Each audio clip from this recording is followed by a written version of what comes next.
ഇത് പോരായേ, ഇത് പോരായേ, നിൻ സാമീപ്യം പോരായേ, നിൻ സാന്നിധ്യം പോരായേ, നിൻ സാമീപ്യം പോരായേ, നിൻ സാന്നിധ്യം പോരായേ.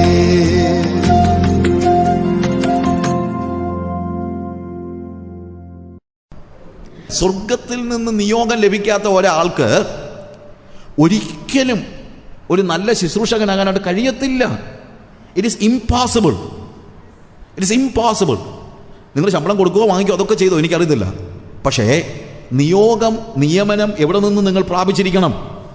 സ്വർഗത്തിൽ നിന്ന് പ്രാപിച്ചിരിക്കണം. സ്വർഗത്തിൽ നിന്ന് നിയമനം കിട്ടിയ ആളാണ് ഞങ്ങളുടെ ശുശ്രൂഷകനെന്ന് വിശ്വാസികൾക്കും ബോധ്യമുണ്ടായിരിക്കണം.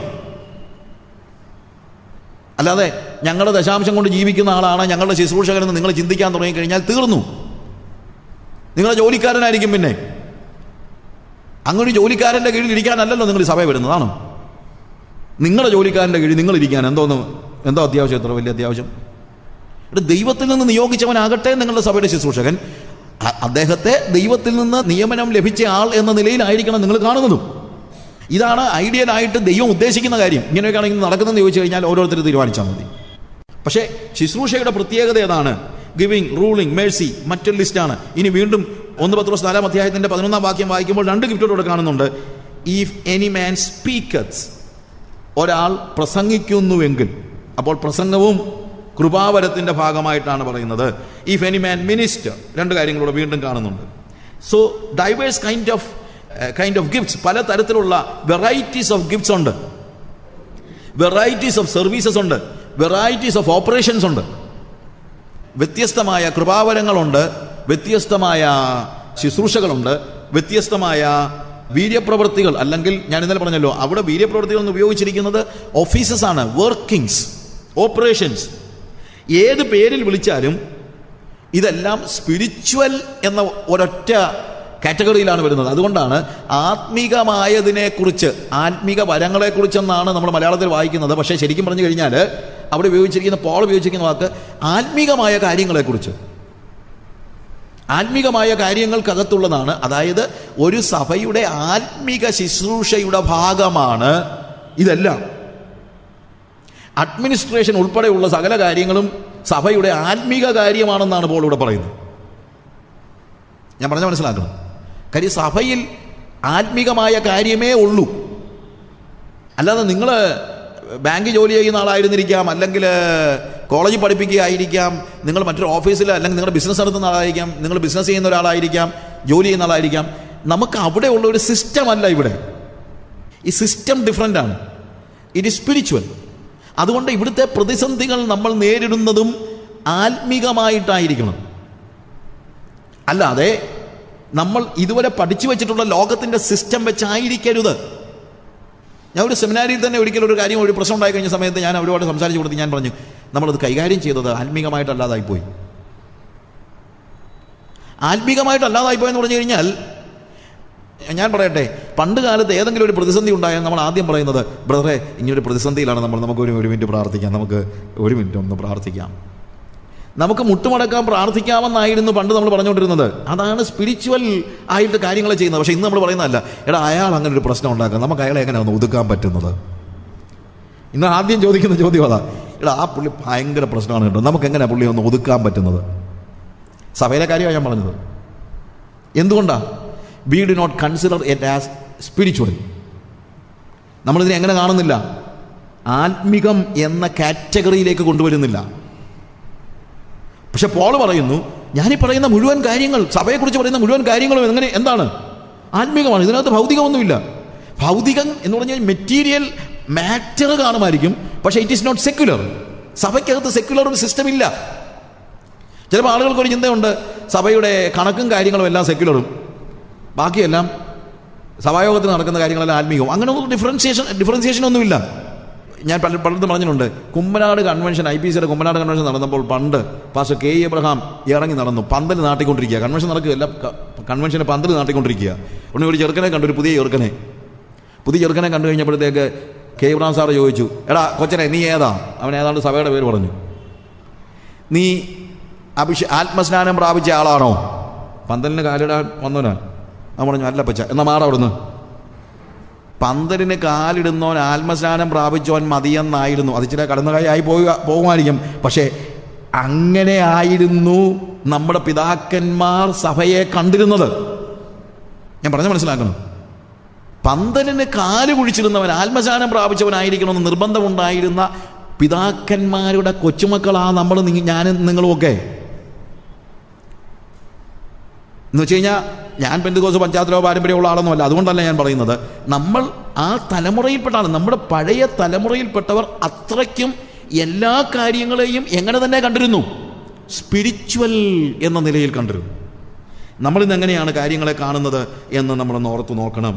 അതുകൊണ്ട് ആത്മീക കാര്യങ്ങളെക്കുറിച്ച് നമ്മൾ അജ്ഞരായിരിക്കരുത്, അറിവില്ലാത്തവരായിരിക്കരുത്.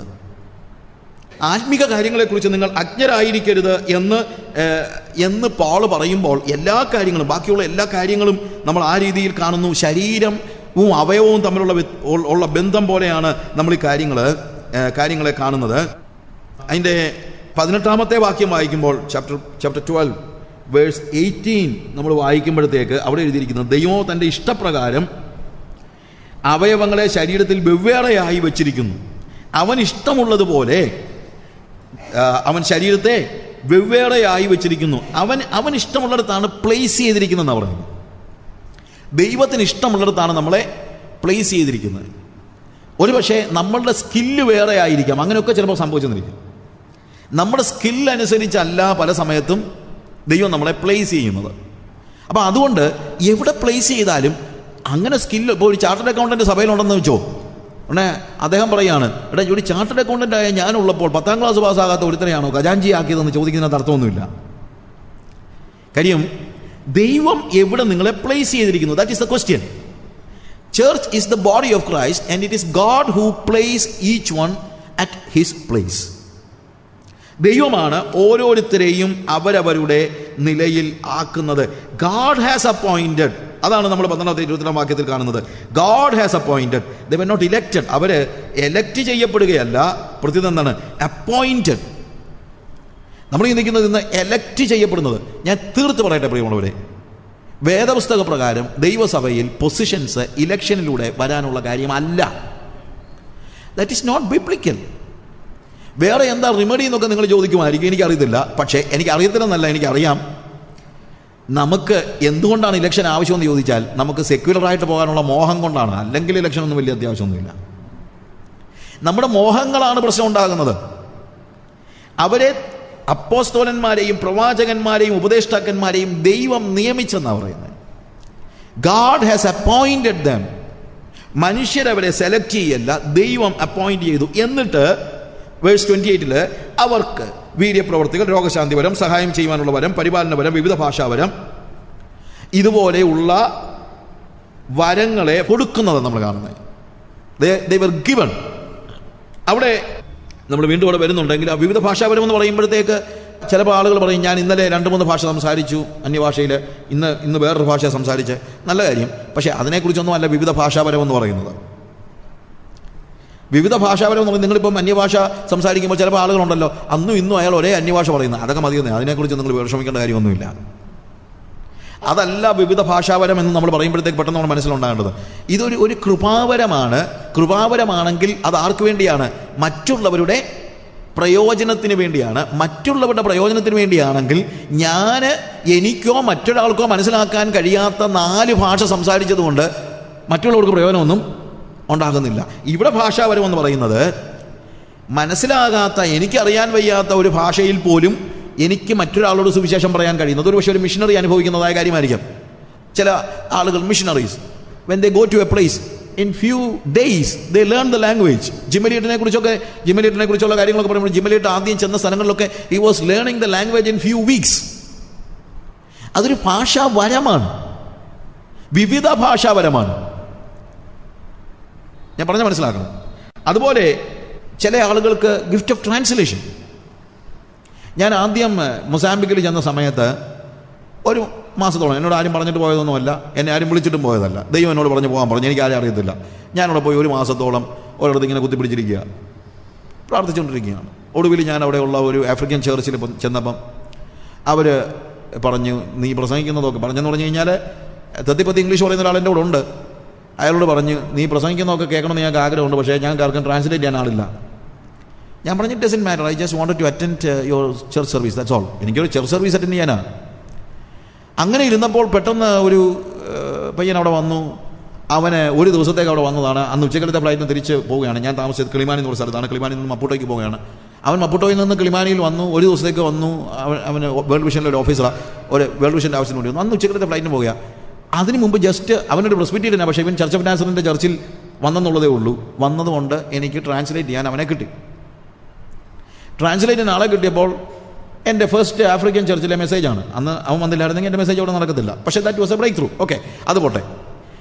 എന്നാൽ പിന്നെ ഞാൻ എൻ്റെ കൂടെ ഉണ്ടായിരുന്ന അവനെ കൂട്ടിക്കൊണ്ട് വില്ലേജുകളിലൊക്കെ പോയി ഞാനിങ്ങനെ തത്തിപ്പത്തി പോർച്ചുഗീസൊക്കെ പറയാൻ നോക്കിയപ്പോൾ ഇവൻ പറഞ്ഞു, നീ പോർച്ചുഗീസ് പറഞ്ഞാൽ എന്താണെന്ന് ശരിയാകത്തില്ല, ഒരു കാര്യം ചെയ്ത് നീ ഇംഗ്ലീഷിലങ്ങ് പറ, ഞാൻ ട്രാൻസ്ലേറ്റ് ചെയ്ത് നോക്കാം. അവന് ട്രാൻസ്ലേറ്റ് ചെയ്തൊന്നും പരിചയമൊന്നുമില്ല. പക്ഷെ ഞാൻ വിരുണ്ടുപോയി. അവൻ നല്ല ക്ലീനായിട്ട് ട്രാൻസ്ലേറ്റ് ചെയ്യാൻ തുടങ്ങി. പിറ്റേ ആഴ്ച സഭയിൽ എനിക്ക് ട്രാൻസ്ലേറ്റ് ചെയ്തത് അവനാണ്. ഇന്ന് അവൻ എനിക്ക് ഭയങ്കര ഇഷ്ടമാണ്. അവൻ നന്നായി എനിക്ക് അവൻ ട്രാൻസ്ലേറ്റ് ചെയ്യാനുണ്ടെങ്കിൽ നല്ല ആവേശമാണ്. കാര്യം എന്ന് വെച്ച് കഴിഞ്ഞാൽ I know he speaks very well.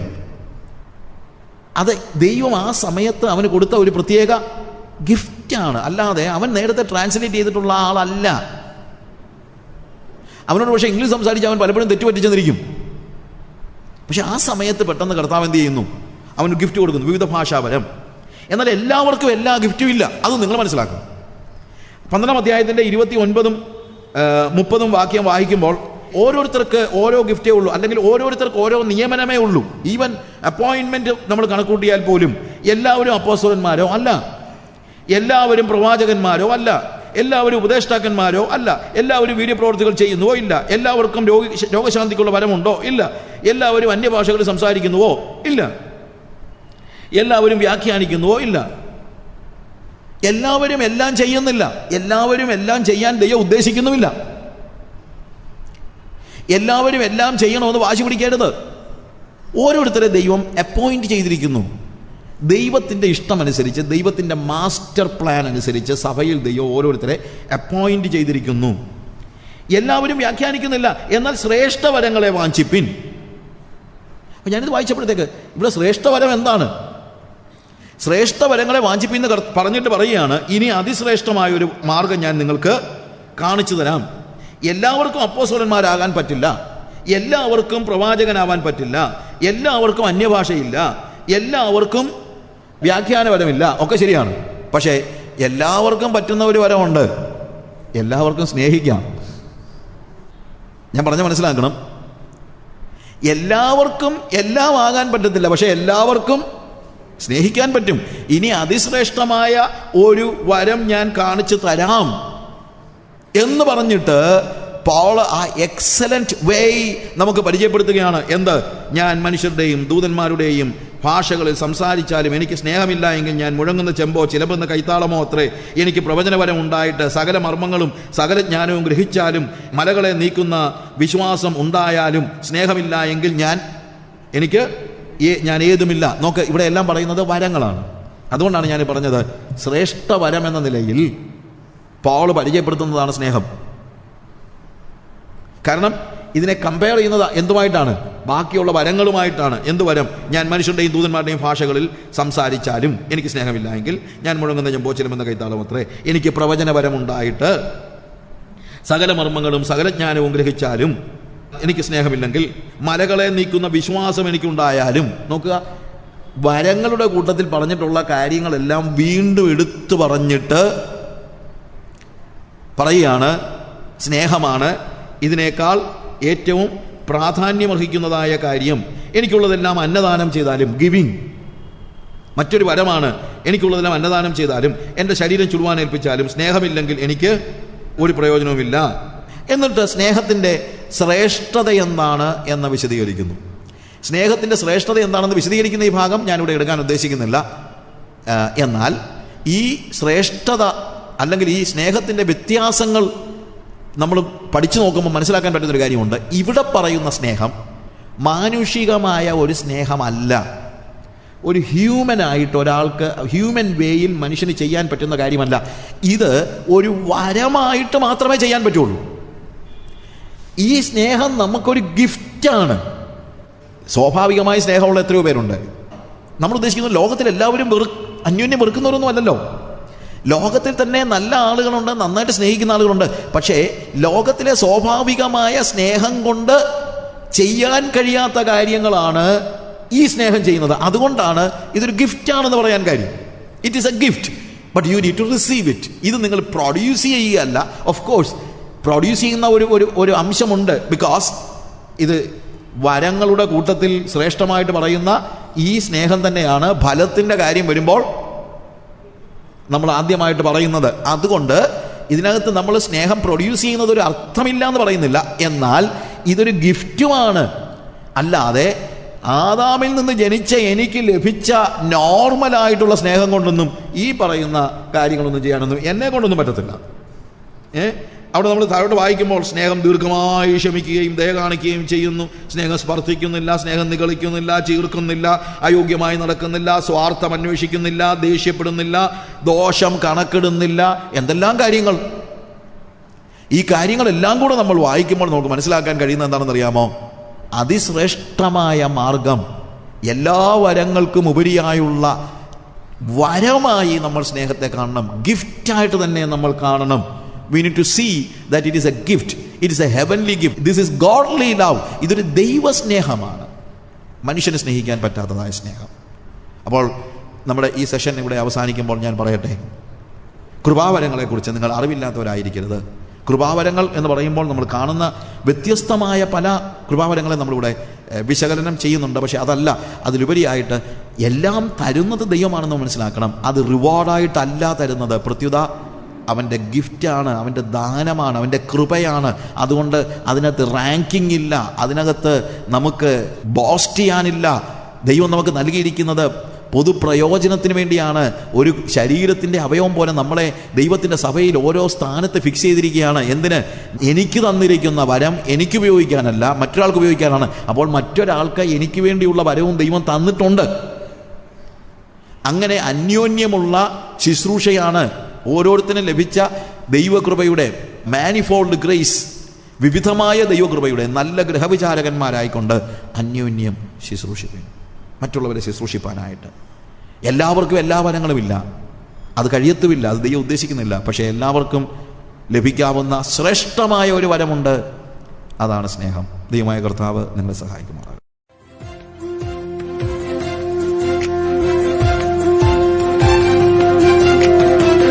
മതിയാകുന്നില്ലേ ഈ സ്നേഹം, കൊതി തീരുന്നില്ലേ നിൻ സാമീപ്യം. മതിയാകുന്നില്ലേ ഈ സ്നേഹം, കൊതി തീരുന്നില്ലേ നിൻ സാമീപ്യം.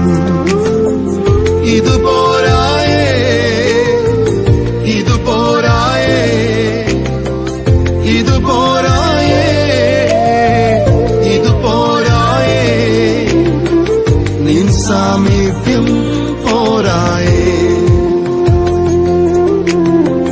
നിൻ സാന്നിധ്യം പോരായേ, നിൻ സാമീപ്യം പോരായേ, നിൻ സാന്നിധ്യം